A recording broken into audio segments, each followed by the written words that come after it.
toutes et à tous les amis, on se retrouve pour la review de NXT Roadblock donc du 5 mars 2024 et donc pour ouvrir le show on a eu droit à un match entre donc un match entre Baker et Joe Gacy, un match quand même assez intéressant. Enfin, j'avais beaucoup aimé la rencontre entre les deux hommes du côté d'NXT Vengeance Day. Là le match il a quand même été d'une bonne qualité et construction en elle-même du côté de la WWE. Ils savaient très bien ce qu'ils faisaient, donc ils ont quand même livré une bataille et une rencontre que je pense beaucoup d'entre vous auraient aimé être à la place des deux hommes. Ils ont été pour moi l'un, si ce n'est le meilleur match de ce dernier NXT en date. Bon, finalement, cet NXT Roadblock,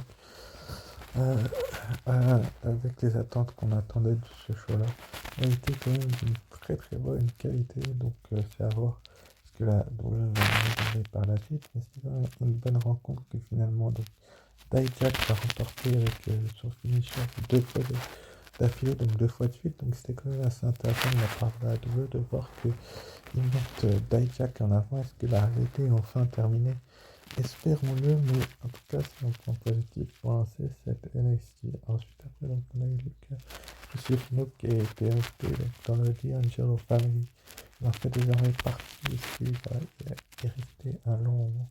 Il faudra être présent dans les prochaines semaines pour la prochaine review pour le savoir. Ensuite, après, donc, on a eu NXT Roadblock. Donc, le match c'est par équipe masculin de la NXT. Donc, Baron Corbin et Bron Breakker, les actuels champions contre Andre Chase et Duke Hudson. Donc, Chase University. Est-ce que Chase a eu, comment on peut expliquer ça, une rencontre que vous attendiez plus? Personnellement, je n'attendais pas grand chose de cette rencontre-là. Je savais à peu près qui allait gagner cette rencontre. Bon, j'avais quand même soupçonné des petits doutes étant donné que Bron Breakker avait rejoint le roster de SmackDown, mais finalement, la douleur a su très très bien ce qu'elle faisait. Donc, c'est à voir ce qu'il va faire dans les prochaines semaines. Mais j'ai adoré personnellement la rencontre en elle-même, même si je pense que les actuels champions auraient pu et même dû avoir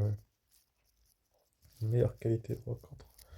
Ce qui est certain, c'est que Chase University n'a pas de vérité, mais ils ne sont pas parvenus à récupérer les titres. Bron Breakker, Baron Corbin reste champion par équipe de la NXT. Vont-ils le rester jusqu'à Ted Deliver? Faudra être présent dans les prochaines semaines pour le savoir.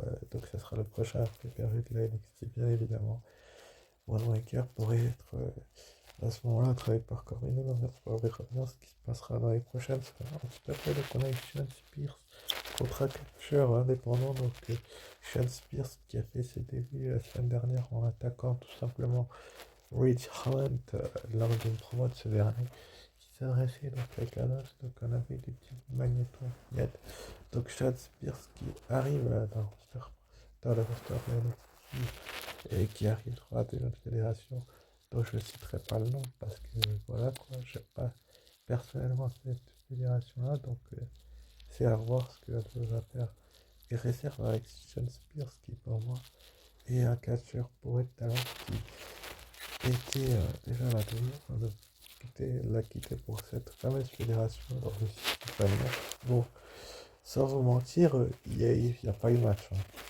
Il n'y a pas eu match. Sean Spears et l'autre catcheur, lui, il s'est fait rouler dessus littéralement. C'était peut-être. Bonjour, il aurait peut-être même pas dû le finir parce que franchement, ça a quand même été assez intéressant du côté de la WWE de voir ça. Mais bon, donc il va gagner, il va se faire ensuite attaquer par Ridge Holland. Il va lui demander finalement de lui donner pardon, un coup de pied que Ridge Holland ne va pas faire, étant donné que les arbitres vont arriver pour l'arrêter. Il va lui demander tout simplement de le blesser. C'est vrai que Ridge Holland, c'est l'un des pires catcheurs qui blesse beaucoup de catcheurs. Ensuite, après, donc, on a eu donc les championnes par équipe Asuka et Kairi Sane, les Kabuki Warriors contre la championne féminine de la NXT, Lyra Valkyria et son actuel meilleur ami Tatum Paxley. Une rencontre que j'ai trouvée là aussi, franchement, j'ai été impressionné par le fait que Paxley soit aussi forte dans le ring. Valkyria, on savait à peu près le potentiel qu'elle avait, mais Tatum Paxley était impressionnante. Enfin, je vais pas vous mentir en vous disant qu'elle a été dégueulasse ou quoi, elle a été impressionnante quand même, Tatum Paxley. Et c'est quand même assez intéressant de la part de la. Donc je voulais de faire en sorte que Asuka et Kairi Sane se retrouvent face à deux catcheuses talentueuses. Enfin, franchement, c'est le futur, l'Ira Valkyria. On voit qu'on a confiance en elle. Elle a quand même affronté Becky Lynch, c'est elle qui l'a battue pour le titre NXT. Elle a aussi affronté Rhea Ripley, elle a affronté pas mal de bons talents du roster principal. Bon, à chaque fois elle gagnait, là elle a perdu finalement. C'est Asuka et Kairi Sane qui vont remporter la rencontre en faisant le tomber, si je dis pas de bêtises. Je crois que c'est sur Tatum Paxley. Donc Asuka et Kairi Sane gardent l'équipe du roster principal. Donc c'est quand même assez intéressant de la part de la WWE de mettre Asuka et Kairi-San en avant à ce point-là. Mais ce qui s'est passé après le match va être un petit peu plus intéressant, c'est-à-dire que Roxane Perez, cette version il-là, elle est quand même bien vue de la part de la WWE. On va voir Roxane Perez qui va attaquer donc Lyra Valkyrie et s'acharner sur son bras, va l'envoyer dans le poteau et puis lui écraser le bras. Et donc finalement, Lyra Valkyrie va se retrouver à son tour blessée. Est-ce que c'est dans la storyline ou pas ça? Je n'en sais rien, peut-être qu'il y a une anecdote au courant, quoi que ce soit, on ne sait pas non plus. Mais ce qui est sûr, c'est que cette version de Roxane Perez est impressionnante dans le ressort festival, c'est à voir ce qu'elle va faire par la suite. Juste après, donc on a eu l'ère Davenport contre Fallon Henley, donc Fallon Henley qui est pour moi l'une, si ce n'est la meilleure catcheuse ces derniers temps de la NXT. Donc, elle a quand même battu Tiffany Stratton par le passé et mon nombre de grands noms de lutteuses. Donc, c'est quand même assez intéressant de la part de la lutte pour elle est vraiment mise en avant. Donc, c'est à voir ce que la WWE va réserver à cette catcheuse-là. Mais bon, ce qui est certain, c'est que cette rencontre-là, elle a eu lieu suite à une altercation en coulisses entre les deux jeunes femmes. Bon, c'est vraiment intéressant de la part de la loi de faire en sorte que de mettre en avant Tatum, l'art d'avoir porté Fallon Henley. Surtout Fallon Henley, pour moi, est une future grande catcheuse. Enfin, personnellement, s'il ne la gâche pas, elle peut être championne assez rapidement. Et finalement, donc, elle va gagner cette rencontre avec son finisher suite à une intervention de la revenante Sol Ruka. Donc, Sol Ruka va revenir et s'en prendre donc à Blair Davenport. Donc, Blair Davenport, du coup, va se faire attaquer. Et donc, c'est une victoire de Fallon Henley. Ensuite, après, donc, on a eu le knock jusqu'au Corner Crew. Donc, et Charlie Dempsey, le nouveau champion de l'Heritage Cup, qui sera donc confronté par William Regal, son père. Donc, c'était quand même assez intéressant de voir une confrontation entre ces deux-là, même si je pense que la WWE savait très bien ce qu'elle faisait avec ces deux-là, même s'ils auraient pu faire beaucoup mieux par la suite. Donc, c'est à voir ce que la WWE va réserver à ces deux hommes. Donc, c'est à voir ce que la WWE va faire dans les prochaines semaines avec donc cet Heritage Cup. Donc, quand même, Charlie Dempsey a eu un petit peu de répondant, mais William Regal est quand même un ancien général manager de la NXT. Il a su un petit peu le mettre les idées en place, on va dire ça comme ça, mais c'est une bonne chose de, de voir ça, donc c'est un point positif là aussi.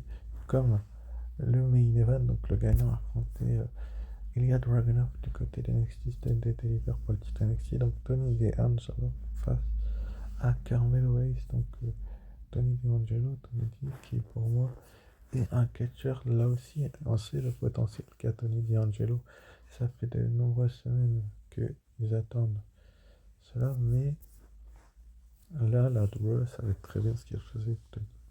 Tony D'Angelo, Carmelo Hayes également, Carmelo Hayes qui enchaîne avec toi, et voilà, il s'est un petit peu fait avoir, excusez-moi l'expression, mais quand je me dis qu'il s'est fait avoir, c'est qu'il s'est réellement fait avoir, Carmelo Hayes. Parce que beaucoup d'entre vous n'osez imaginer voir Anthony D'Angelo le mettre en difficulté. Il a quand même dominé Calvin Lewis la majeure partie du match, mais Tony D'Angelo va lancer la musique de Trick Williams, ça va perturber un petit peu Calvin Lewis et il va reprendre la main. Et c'est là où c'est assez intéressant de la part de la WWE, c'est de voir Anthony D'Angelo vraiment jouer avec les nerfs de Calvin Lewis. Et donc finalement, ça va lui permettre donc, de placer à la fin son finisher et le tomber 1, 2, 3. Calvin Lewis perd ce match, il n'aura pas le match de championnat qu'il espérait, il l'aura peut-être par la suite un petit peu plus tard. Donc c'est Tony D'Angelo qui va obtenir cette rencontre-là. Et donc après, on va voir le retour de Trick Williams. Cette fois-ci, il sera bien présent. Donc il va s'attaquer aux agents de sécurité de Calvin Lewis et à Calvin Lewis. Il va donc un petit peu les démolir. Donc ça promet pour la suite du côté de la double, surtout que Trick Williams peut se retrouver face à Calvin Lewis à Stand Up Deliver. Ça sera dans les prochaines semaines. Donc annoncé pour la semaine prochaine, on aura Brooke Jensen face à Obey Femi pour le titre nord-américain de la NXT. Donc est-ce que Obey Femi va conserver son titre? On verra bien ce qui se passera. Si c'est certain, c'est que ça va être intéressant. On aura également Sean Spears contre Ridge Holland. Donc c'est un match que là aussi beaucoup d'entre vous attendent. Est-ce que Sean Spears va mettre fin aux blessures de catcher? Ça serait quand même assez intéressant de la part de la WWE de voir cela. On aura également donc OPM contre Crossed Torrey, Joaquin White. La LWO, est-ce que la LWO va avoir ce qu'il faut pour tout simplement mettre en difficulté l'équipe adverse, enfin en face, et donc se qualifier pour le prochain round pour être aspirant?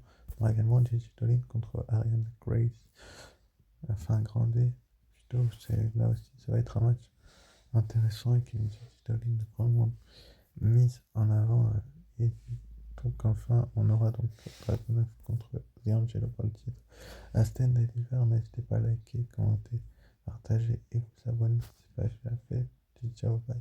Et à très vite pour une nouvelle vidéo. Ciao.